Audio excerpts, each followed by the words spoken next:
Gestalt Language Processing. Have you heard of it? It's everywhere. Today on the podcast, I am sharing with you a mini training called All About That Gestalt. We are going to discuss what do we know about Gestalt, what do we not know about Gestalt, and how can we collaborate around this topic? If you have speech therapists who want to utilize Gestalt language, and you have BCBAs who are saying, we don't know what that is. There is no external research or research that's robust about that intervention. How can we work through this? Because we're going to need to. Those listening in, I know that you're dealing with this in your clinics and your schools.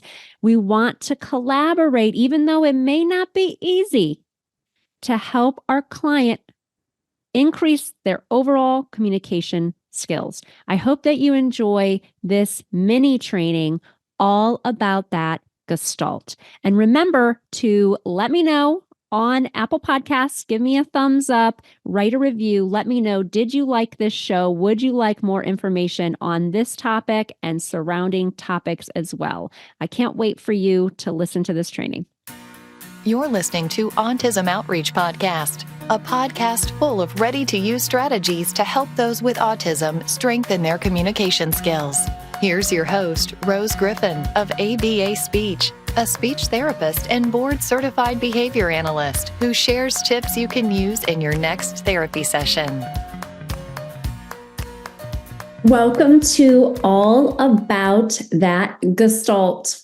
I was on a PD day hired by a group out of Canada, wonderful group, BCBAs and speech language pathologists. In the morning, they had Marge LeBlanc come and talk about Gestalt processing, which she talks about quite a bit. And then the afternoon, I offered CEUs and we talked about the collaboration among speech therapists and BCBAs around the area of a lot of different topics, but Gestalt was one that we discussed quite a bit because there is a lot of talk about Gestalt language processing. And I want to talk today about what do we know about Gestalt, but more important, what do we not know about Gestalt, and how can you be a critical consumer of information that you are taking in from professionals, parents, social media, et cetera, et cetera. So I'm excited to share today all about that Gestalt.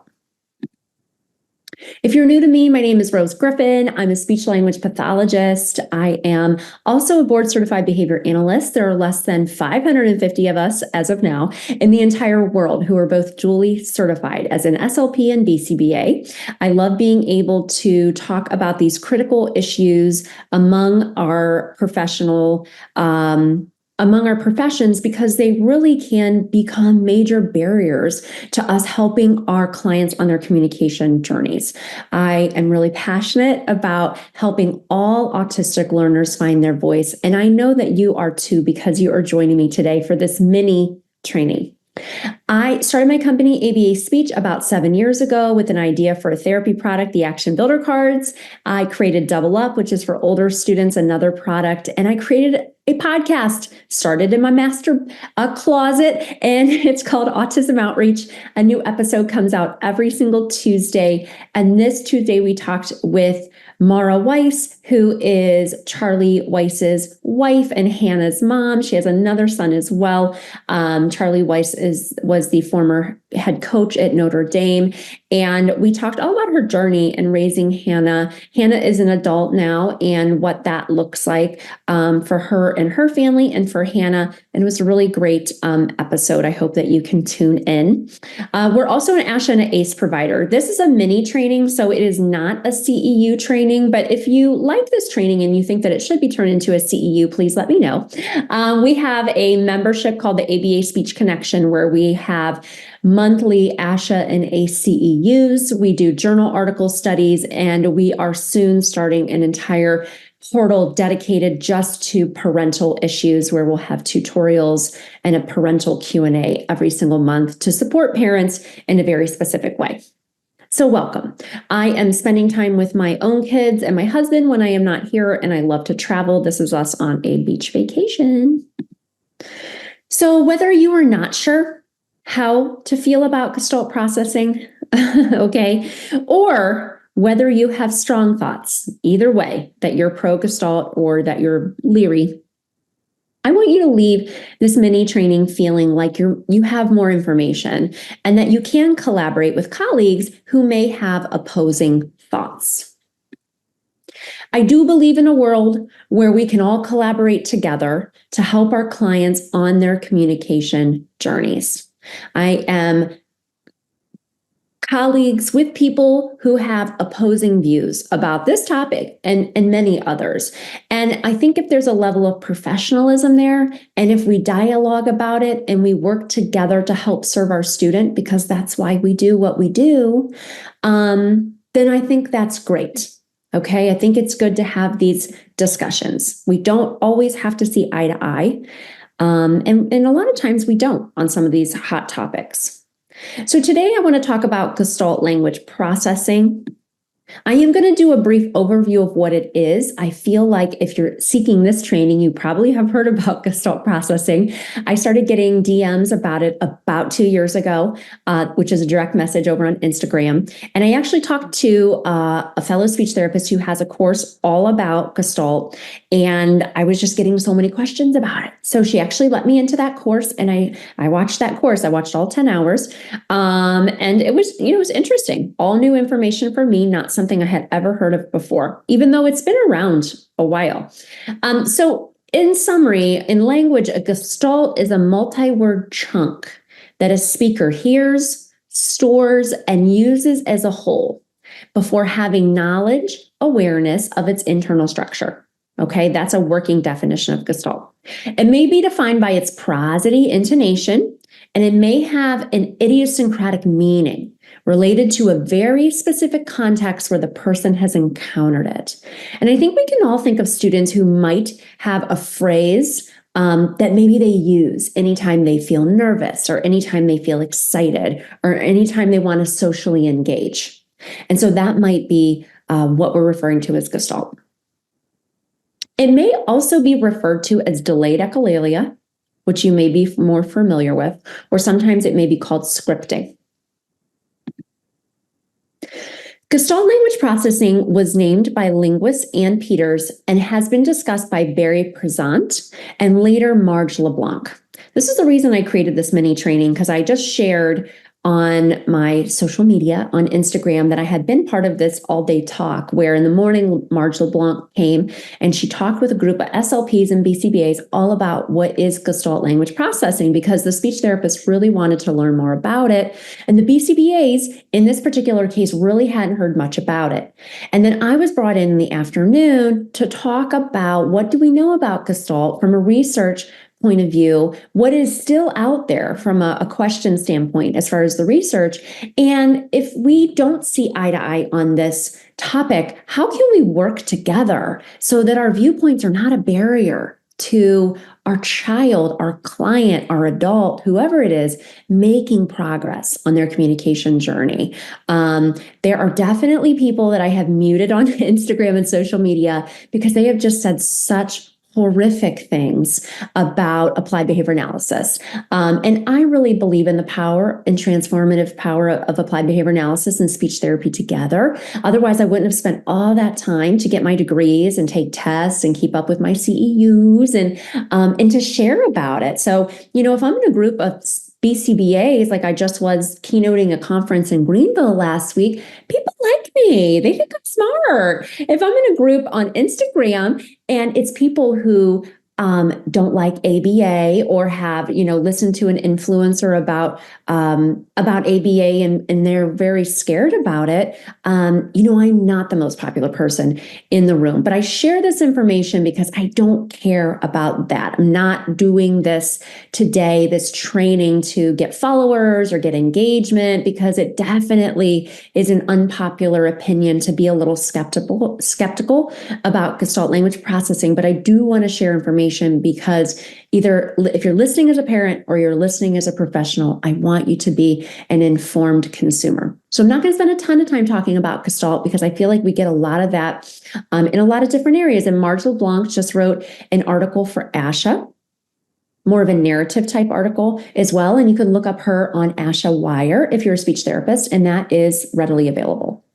So people who subscribe to this theory believe that some people are analytic processors, which that follows more that typical language development growth. We are acquiring a word and then we're putting two words together. And when I took that course about Gestalt, that's kind of what I rationalize as who I really talk about at ABA Speech. I really talk about kids, usually autistic, who are not yet speaking, and how do we help them get started on that communication journey. Okay, so it's analytic processors or Gestalt processors, where a child acquires these Gestalts, like we talked about, as their initial units of language. And then they can break them down. They use the term mitigate them later. And then some people say you can be a blend of both. Okay, and this is just my own research. So this is my lived experience researching this on my own. Please don't come out at me if that's not 100% correct. So that's a little bit about Gestalt. And there are a lot of ways for you to learn more about Gestalt if you want to, but I do feel like there's a lot of information online about these different theories about Gestalt. So today I want to talk to you about what does the research say about Gestalt.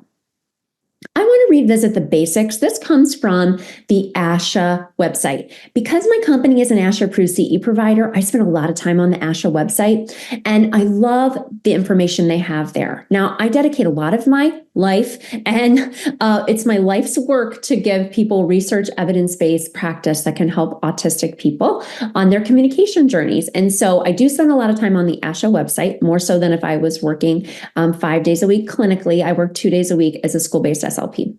So this is a really nice resource. I feel like we see this a lot. If you're a speech language pathologist, it may be new if you're not in that group. And so it's our EPB triangle here with the client perspectives, clinical expertise, and then evidence, with the two sections being external and internal. So EPB is really this integration that you can see here of clinical expertise, expert opinion, the knowledge, judgment, and critical reasoning acquired through your training, and also your professional experiences. So we're all going to have different lived professional experiences. And I want everybody to know that I am listening to your professional expertise. If you really have had a student and you have been utilizing some of these strategies and it's been really helpful for your student, that's great. Take data, show the data, it's meaningful. Okay, that's part of this triangle. The evidence looks at, is it external and internal? So the best available information gathered from the scientific literature, that's going to be our external evidence. And from data and observations collected on your individual client, which that's going to be considered your internal evidence. Okay, so external is going to be more our scientific literature, and internal is going to be what I just said is your data and your observations collected from your client. And then we can see on the other area there is that client, patient, and caregiver perspectives. This is the unique set of personal and cultural circumstances, values, priorities, and expectations identified by your client and their caregivers. So this makes up that triangle of evidence-based practice. That's what that EBP stands for. Now, this is also from the ASHA website. And so it looks at how can we critically think about these things that we're just getting bombarded with.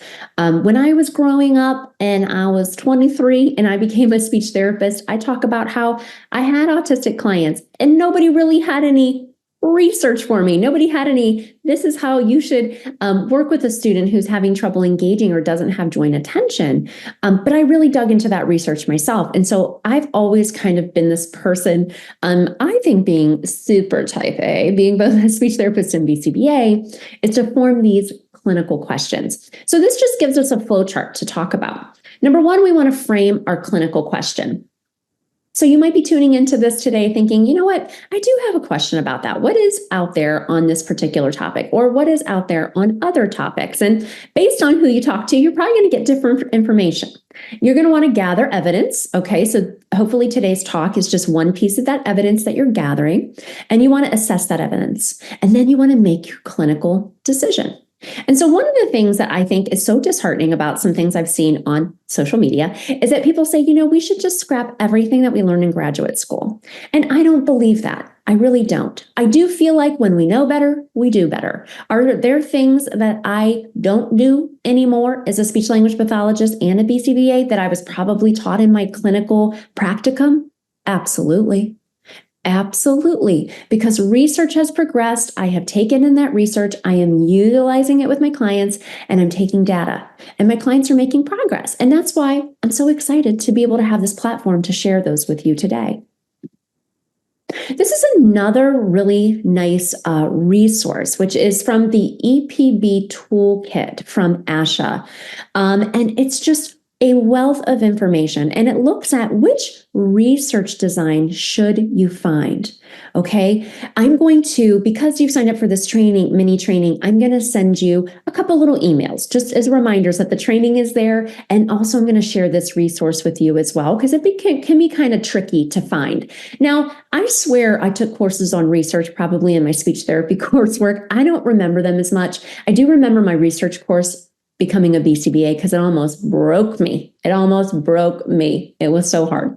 But this is a nice flow chart on, well, what research is out there and what is going to be like a really robust type of research. Okay, so let's say that you have a question right there where it says treatment and service delivery. So we want to determine the efficacy of an intervention. So an example that they have there is, what is the most effective treatment to improve cognition in adults with traumatic brain injury?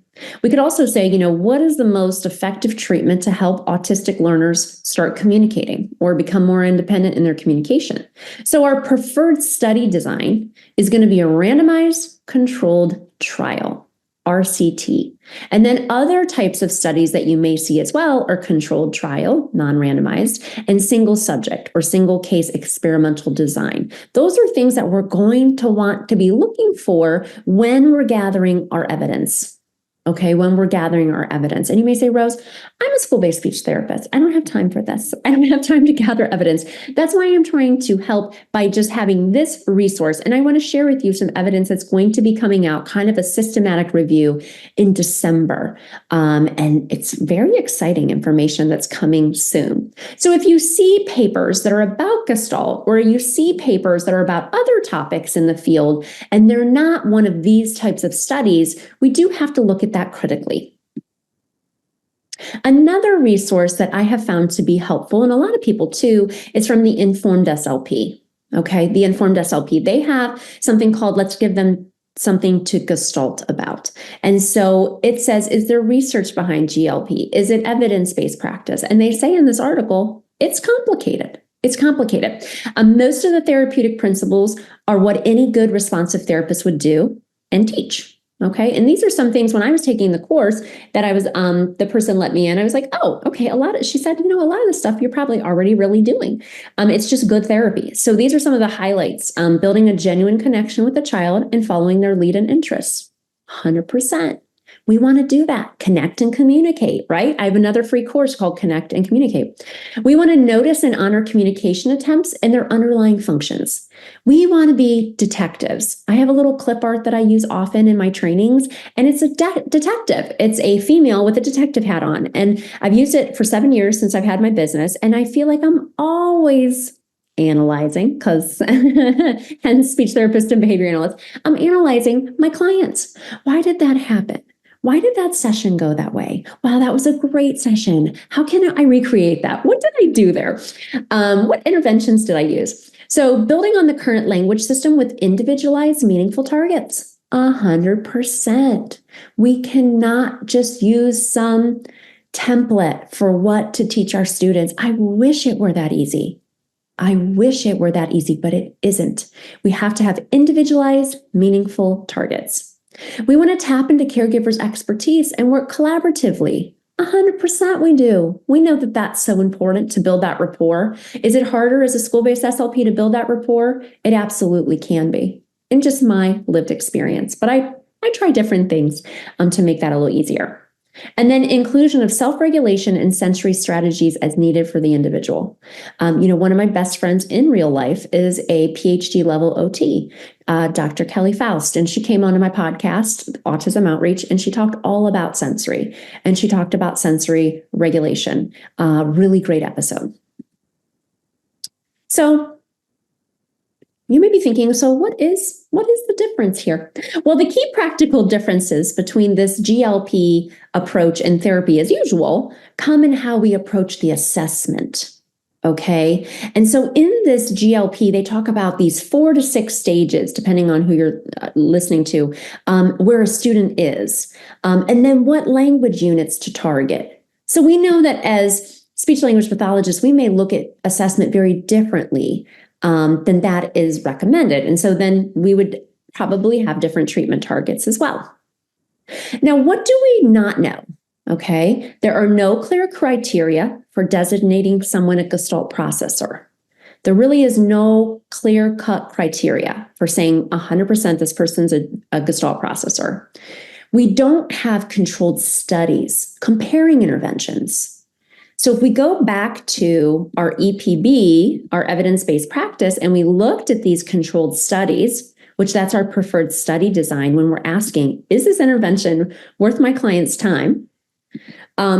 We don't have that. We don't have controlled studies saying intervention A or intervention B, and which one helped the student increase their overall communication skills. We don't have that.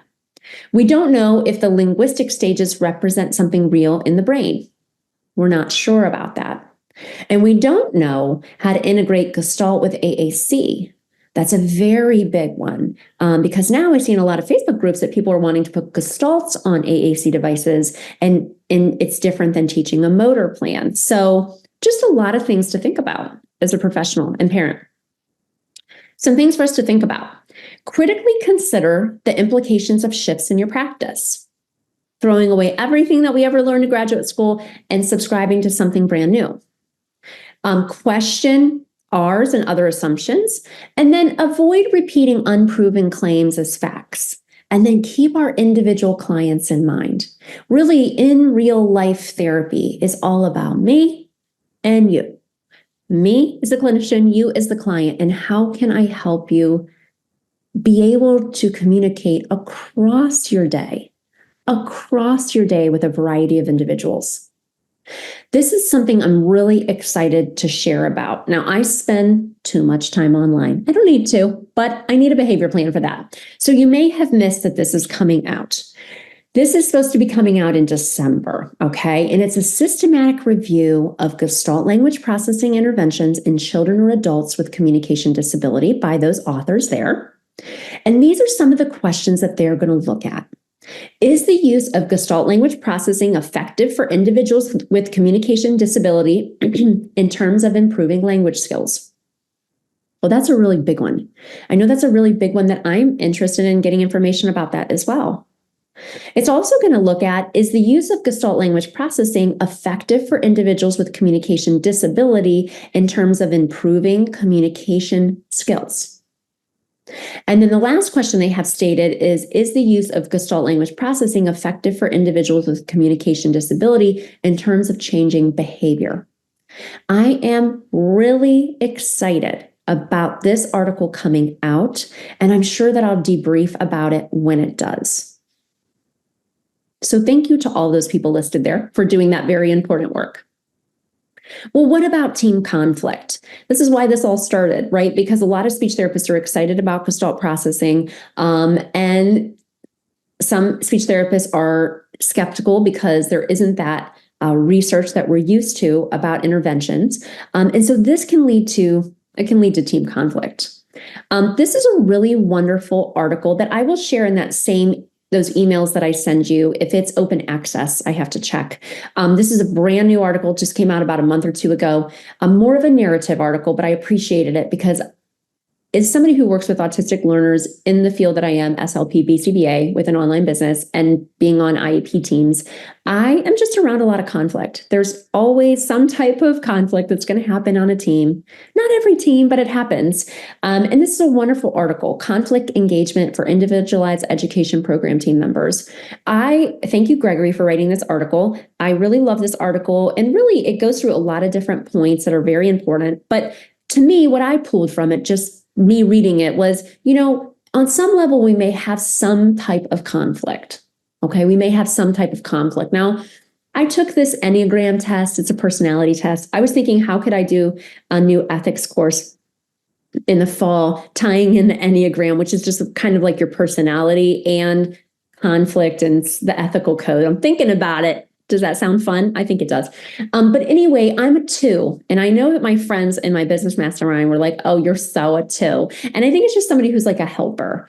And, obviously I don't like conflict, but I am very passionate about helping autistic learners. So if it means that I have to be in conflict from time to time because I am utilizing evidence-based practice and I'm taking data and I'm really advocating for certain interventions for my students, then that's fine. I'm okay with dealing with that conflict. And you may feel the same way.